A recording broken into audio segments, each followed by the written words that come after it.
Patna NEET paper leak मामले में यह बड़ी खबर आपको बता दें, गिरफ्तार सॉल्वर गैंग का हो सकता है नार्को टेस्ट भी। जो खबर आ रही है, ब्रेन मैपिंग की संभावना पर भी ईओयू विचार कर रही है। बिहार की जो ईओ यूनिट है, पेपर लीक का सोर्स पता करने के लिए यह टेस्ट किया जाएगा, नार्को टेस्ट। हजारीबाग के सेंटर से पेपर लीक होने का शक है, यानी आप देखिए बिहार से लेकर झारखंड तक कैसे पेपर लीक के जो तार है वो जुड़ते हुए नजर आ रहे हैं। और खबर ये कि जो सॉल्वर गैंग के लोग हैं उनका अब नार्को एनालिसिस टेस्ट और इसके साथ साथ ब्रेन मैपिंग की भी संभावना इकोनॉमिक ऑफेंस यूनिट जो बिहार की है उस पर विचार कर रही है।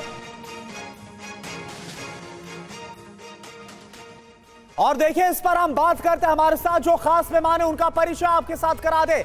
डॉक्टर पूजा त्रिपाठी हमारे साथ, कांग्रेस से हर्षवर्धन त्रिपाठी हमारे साथ वरिष्ठ पत्रकार के तौर पर मौजूद है। प्रोफेसर राजेश पासवान जो कि शिक्षाविद है, आप सभी का बहुत बहुत स्वागत है हमारी इस चर्चा में। आपका हम रुख करेंगे। इस बीच हमारे 3 सहयोगी भी आपको टीवी स्क्रीन पर नजर आ रहे हैं। आप देखिए, रुपेश इस वक्त पटना से हमारे साथ मौजूद है और रुपेश का मैं रुख करता हूं। सबसे पहले रुपेश, ये बताइए कि जो खबर आ रही है कि जो तार है वो बिहार से लेकर झारखंड तक जुड़े हुए हैं और सॉल्वर गैंग के जो सदस्य जिनको पकड़ा गया, इनका नार्को और ब्रेन मैपिंग टेस्ट भी हो सकता है, क्या जानकारी है आपके पास?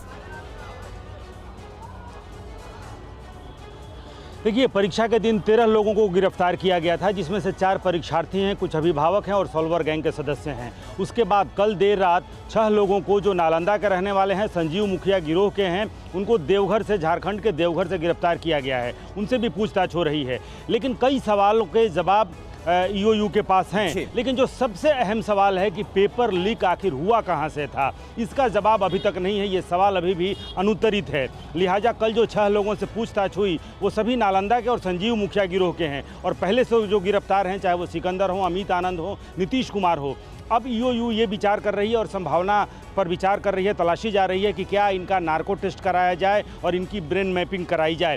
क्योंकि जो सवाल है, सबसे अहम सवाल है कि सबसे पहले पेपर लीक कहां से हुआ। हजारीबाग के जिस ओएसिस कॉलेज स्कूल की बात आ रही है, वहां के प्रिंसिपल से, वहां के केंद्राधीक्षक से और अन्य कर्मचारियों से जो पूछताछ हुई है, उसमें अभी तक ये सुराग हासिल नहीं हुआ है कि हजारीबाग के इसी परीक्षा केंद्र से पेपर लीक हुआ था। अब ईओयू उस ट्रांसपोर्टर को ढूंढ रही है कि ट्रांसपोर्टिंग के दौरान कहीं पेपर लीक हुआ है। लेकिन पेपर सबसे पहले संजीव मुखिया के पास आया था। संजीव मुखिया ने वो पेपर सबसे पहले अपने भांजे राकेश कुमार उर्फ रॉकी को भेजा और रॉकी ने अपने गिरोह के चिंटू को, जो पटना में अपना जो एक उन लोगों का जो सेफ हाउस है, उस सेफ हाउस के पास पहले से पिंटू ने 25 अभ्यर्थियों के साथ एक व्यवस्था कर रखी थी।